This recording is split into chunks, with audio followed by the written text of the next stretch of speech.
A monarquia não vacilou por causa de um simples rumor, mas sim porque a princesa Anne finalmente pronunciou as palavras que ninguém no palácio estava preparado para ouvir. Em uma declaração controlada transmitida com uma firmeza singular, a princesa real confirmou que o processo de abdicação do rei Charles III estava concluído. Este anúncio sinalizou que o príncipe William estava se preparando para assumir o papel de nova figura central na coroa.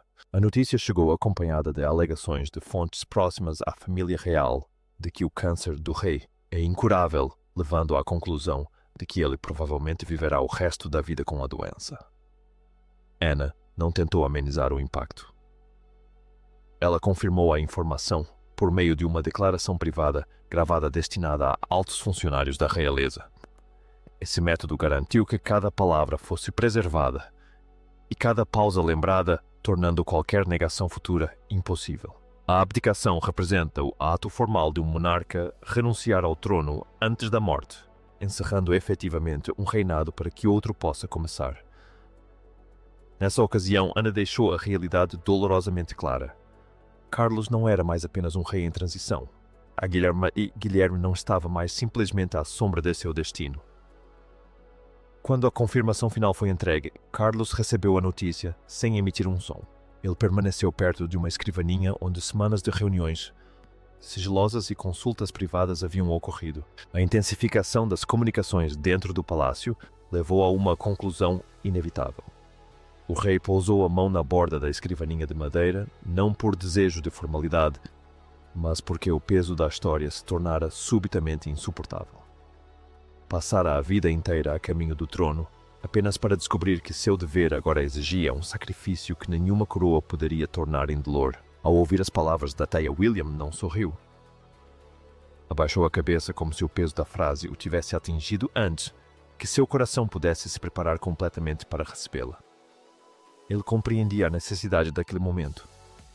A monarquia exigia clareza absoluta, pois qualquer hesitação, a correta hesitação por parte da cúpula poderia minar a confiança pública e deixar o país em dúvida sobre quem detinha a verdadeira autoridade. Contudo, essa clareza era inseparável da dor. O futuro rei não estava a ocupar o lugar do pai. Estava a se ocupar o espaço que o pai fora forçado a deixar para trás. Nesse momento, Ana tornou-se mais do que uma simples mensageira. Ela atuou como uma testemunha, estabilizadora, e a única pessoa de confiança para confirmar que aquilo não era mero ruído palaciano ou uma tempestade passageira. Ela observara a visível tensão em Carlos, a crescente pressão sobre Guilherme e o silêncio que começara a envolver Catarina. A mudança de poder foi sinalizada pela transferência de uma pasta lacrada do gabinete do rei para a equipe particular do príncipe. Esse ato carregava uma mensagem oculta que todos na casa entenderam. A confirmação fez mais do que apenas sobrecarregar William com responsabilidade. Expôs as fraturas dentro da família. Charles parecia abatido pelo ato de rendição, enquanto William parecia sobrecarregado por sua ascensão ao poder. Anne parecia endurecida pela necessidade da situação. Por trás das portas fechadas do palácio, outros começaram a sentir a dor da traição. Por trás de cada anúncio oficial há rostos e moças que o público raramente vê por completo. Charles era um rei que se afastava da obra de sua vida, e William era um filho forçado a assumir prematuramente o papel do pai. Anne era uma irmã, cumprindo um dever árduo, e Catherine era uma esposa assistindo à história se desenrolar à distância. Charles sentiu o peso da decisão em primeiro lugar, porque ela premiava toda a sua vida. Ele havia esperado mais tempo do que qualquer herdeiro moderno para usar a coroa, e o mesmo senso de dever que finalmente o levara ao trono agora lhe pedia que o deixasse ir. Abdicar da coroa não era apenas abandonar um papel. Era admitir que a instituição exigia um futuro mais estável do que ele podia oferecer naquele momento. William percebeu que esse futuro se voltara contra ele com uma velocidade brutal. Ele não estava mais protegido pelo conforto de uma herança distante. Tornou-se o herdeiro incontornável do momento, o homem a quem todos recorriam em busca de ordem. Catherine permaneceu perto dele, oferecendo-lhe uma força silenciosa. Quando a compostura de William vacilou, por um breve instante, ela segurou sua mão para ampará-lo. Ela sabia que se ele se descontrolasse publicamente, a família e o país sentiriam a instabilidade. Anne observava o irmão com a dor de uma irmã, e não com a frieza de uma juíza. Embora tivesse proferido a confirmação, não escapará ao custo emocional. Sabia o que a monarquia havia tirado de Charles, e é o que agora exigia de William. Nas salas do conselho privado, onde decisões delicadas eram tomadas emoção e autoridade colidiam, Anne viu o silêncio do rei e a contenção do príncipe, percebendo que ambos estavam perdendo algo precioso. Camila não se moveu quando os primeiros sinais de mudança apareceram. Ela observou um assessor sênior remover uma única cadeira da sala do conselho, um pequeno gesto que sinalizava a mudança de rumo da casa real. A rainha consorte percebeu que, embora seu lugar pessoal ao lado de Charles permanecesse, a engrenagem do poder estava se deslocando para William. Ela sentiu a ruptura antes mesmo que fosse nomeada, e Charles parecia exausto demais para defender o que estava escapando por entre seus dedos. A sala continha tanto sucesso quanto sofrimento. William estava sendo elevado, mas parecia sobrecarregado. Charles estava sendo dispensado do serviço, mas parecia ferido. Catherine trabalhava para estabilizar o futuro, enquanto Anne guardava a verdade. Camila estava à beira de uma ordem em transformação, compreendendo que a antiga estrutura havia sido substituída antes mesmo que a família tivesse se pronunciado abertamente ao mundo. A dor naquela sala vinha se acumulando há muito tempo. Para entender por que a confirmação de Anne foi tão impactante, é preciso relembrar uma reunião privada sobre a sucessão em Windsor que o palácio tentou abafar. O objetivo do encontro era acalmar a família, mas uma única frase de Charles e a reação de William mudaram tudo. Charles entrou na reunião tentando manter a ordem, ciente da crescente pressão devido às preocupações com a saúde e a incerteza pública. Durante a reunião, os documentos de transferência de liderança de emergência estavam sobre a mesa. Esses documentos foram elaborados para agilizar a transferência da autoridade real em casos de crise. Charles estendeu a mão para a caneta, mas parou e desviou o olhar. Essa hesitação mudou o clima na sala.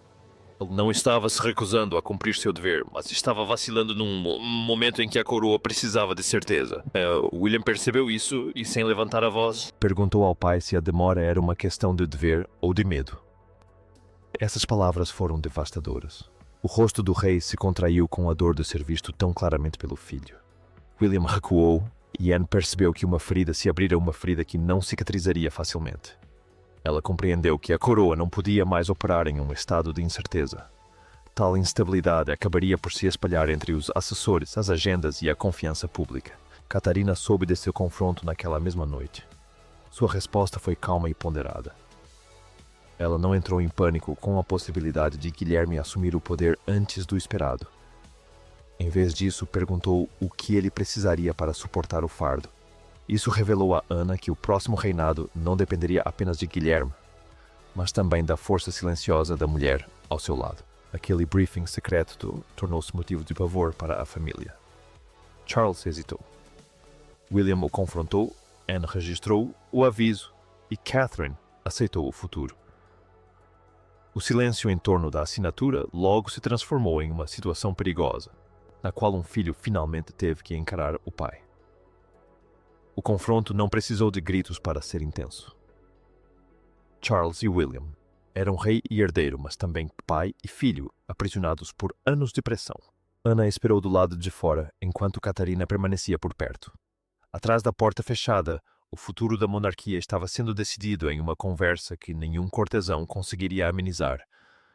Carlos concordara com a reunião, porque o alerta de Ana sobre os perigos da demora fora demasiado incisivo para ser ignorado. Ela havia documentado que a espera prejudicaria a coroa mais do que o próprio ato de abdicação. Para o rei, a incerteza ameaçava enfraquecer a família real e deixar William herdando o caos. William entrou na sala sozinho, sem assessores ou anotações preparadas.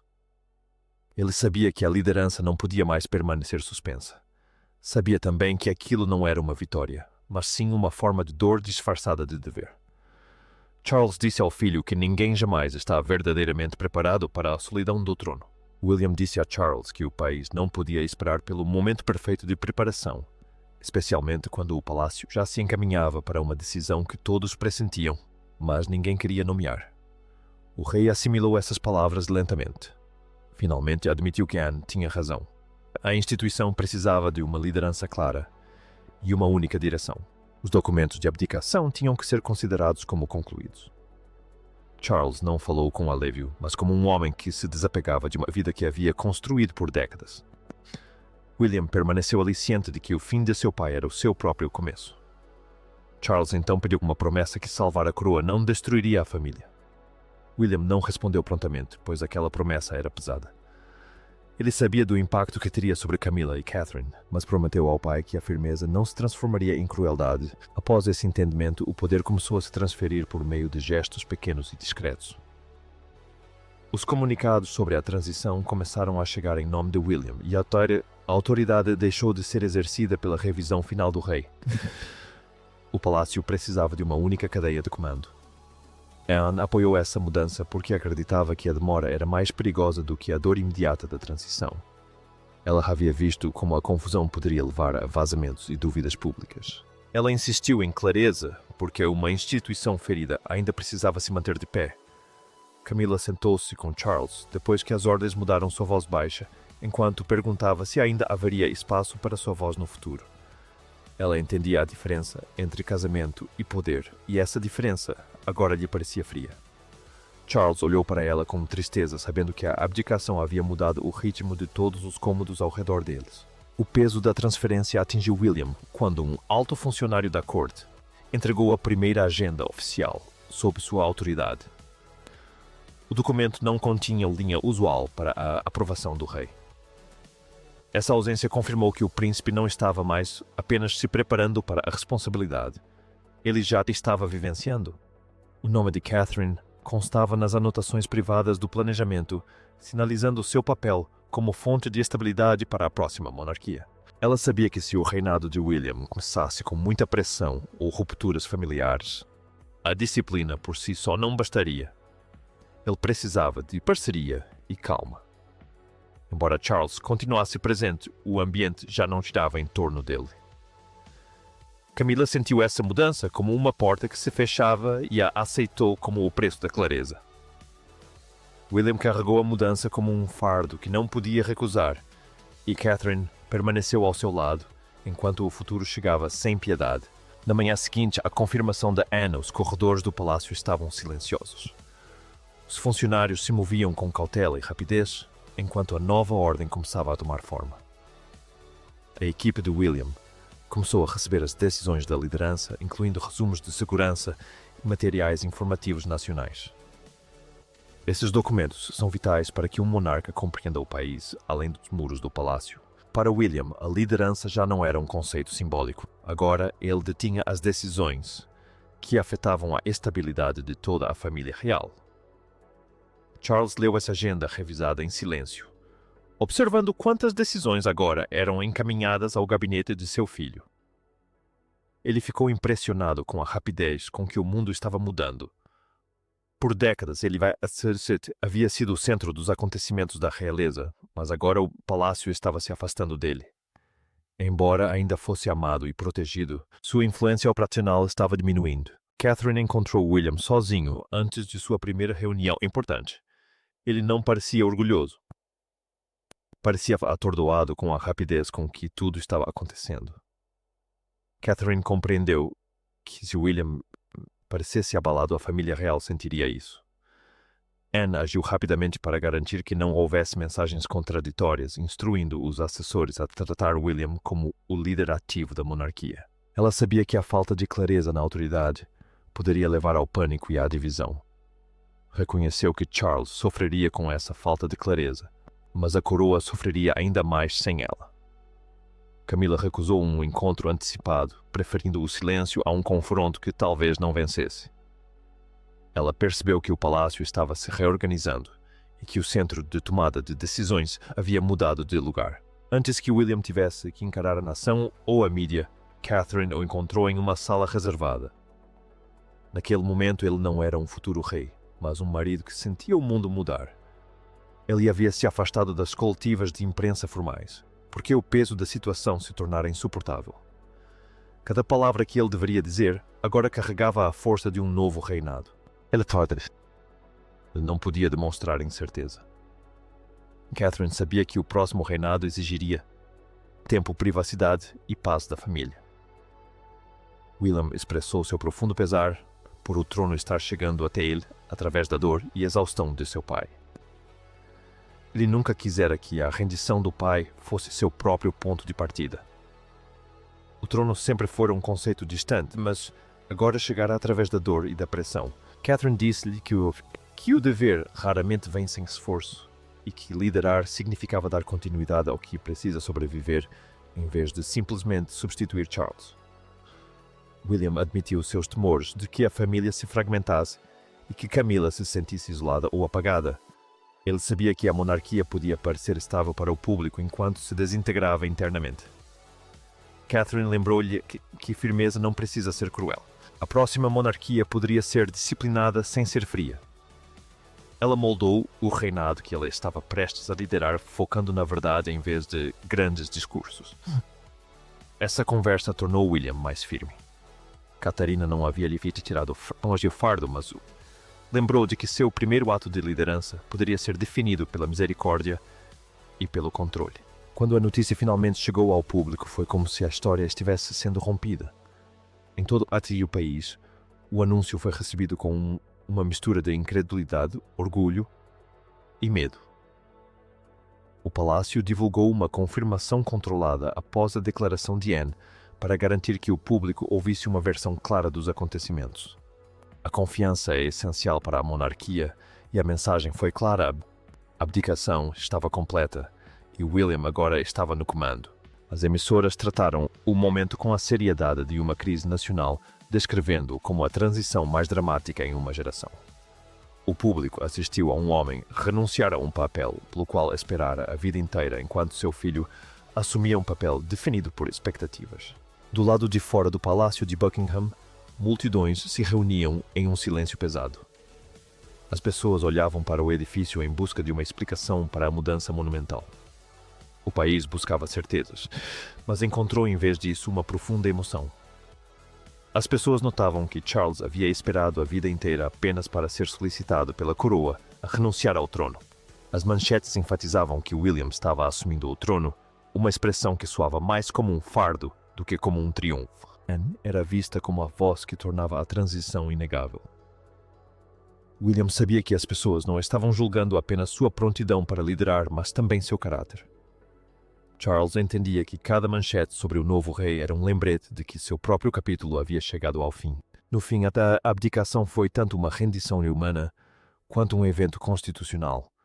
Charles abdicou do objetivo de sua vida e William aceitou uma responsabilidade que não podia mais adiar.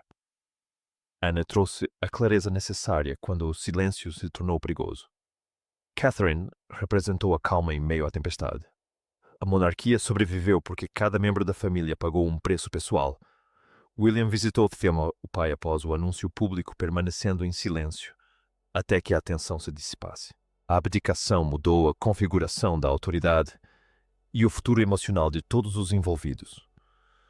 Charles manteve sua dignidade, reconhecendo que o dever às vezes exige que se afaste. As ações de Anna não tinham a intenção de prejudicar seu irmão ou buscar glória para seu sobrinho. Ela agiu para proteger a instituição, forçando a família a encarar uma realidade difícil. Ela tornou a transição inegável porque a confusão dentro do palácio representava uma ameaça à coroa. A influência de Catarina garantiu que o reinado seguinte não se baseasse no medo ou na humilhação, mas sim na contenção e no dever. O público julgaria Guilherme pela forma como ele tratava aqueles que se afastaram. Carlos recuou com pesar, Guilherme avançou com força, e Ana garantiu que a verdade fosse dita.